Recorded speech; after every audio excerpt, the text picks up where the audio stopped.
one more major player in all of this that I haven't mentioned yet, and it's us. And I don't just mean the British, who are absolutely responsible for some of this. I'm talking about America, because this country has emphatically picked a side. In recent years, we've given Israel $3.8 billion a year in military aid, and you can make geopolitical arguments for why that is or isn't a valid thing to do, but it means we're heavily implicated in everything you've just seen. Just listen to Bassem Aramin, a Palestinian whose 10-year-old daughter was killed by an Israeli border guard in 2007. My daughter had been killed with American rubber bullet, unfortunately, from an American M16, unfortunately, from an American Jeep, American uniform, and the soldier have trained in America, so everything is American. Right, everything is American, and I know that is hard to hear. But the fact is, made in America is something that we understandably love to brag about when it's slapped on things that we're proud of, but unfortunately, it's not just tractors, truck nuts, and Toby Keith songs. Sometimes it's stuff that's killing people. But it does seem to me personally that a ceasefire has to be the first step. That is something that people have been calling for all over the world, but it's something that world leaders have been reluctant to say. Just watch Justin Trudeau almost say it and then correct himself. We need to see a cease. We need to see a humanitarian pause so we can flow. We need to see ceasing of the levels of violence that we're seeing. Wow! He stopped himself mid-word there. He literally ordered a ceasefire on the word ceasefire. There have been some maddening efforts to downplay the suffering in Gaza, like when Israel's ambassador to the UN said this last weekend.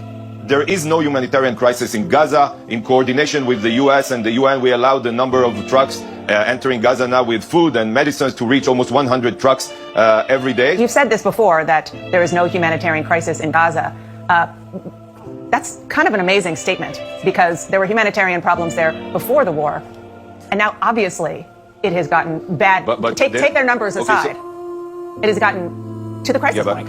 I'm not saying that the life in Gaza is great. Oh, okay. But I'm not saying it's great is a severe understatement there. That is something you say when you're describing the band at a wedding or a sandwich from Panera Bread. It's not how you describe life in the middle of a fucking war zone, because those on the ground in Gaza will tell you it's absolutely a humanitarian crisis. Just watch this woman who works with Doctors Without Borders. The worst humanitarian catastrophe I've experienced in my lifetime. You know, there's an acronym in the Gaza Strip right now. You know, I'm a pediatric intensive care doctor. I see a lot of suffering in my career. There's an acronym that is unique to the Gaza Strip, and it's WCNSF. Wounded child, no surviving family.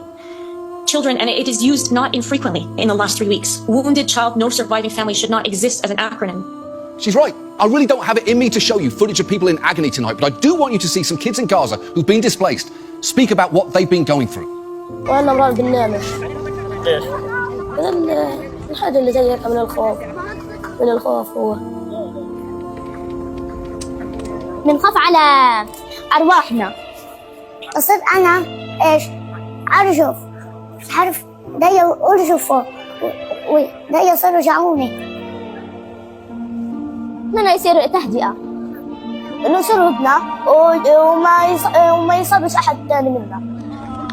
نفسي نرجع نصير هدنة، نرجع على الدار على بيوتنا ونحرف ننام ونكيف. أنا هيك حابب. Yeah, I'd really like them to be able to chill the fuck out too. Because kids should never be losing sleep due to the fear of war. They should be impossible to watch those kids and not feel shattered. There is a natural human impulse to protect children, to grab a toddler you don't know if you see them running into traffic. And if that impulse is broken or disincentivized by a government, there is absolutely a humanitarian crisis, no matter what any arsehole has to say about it.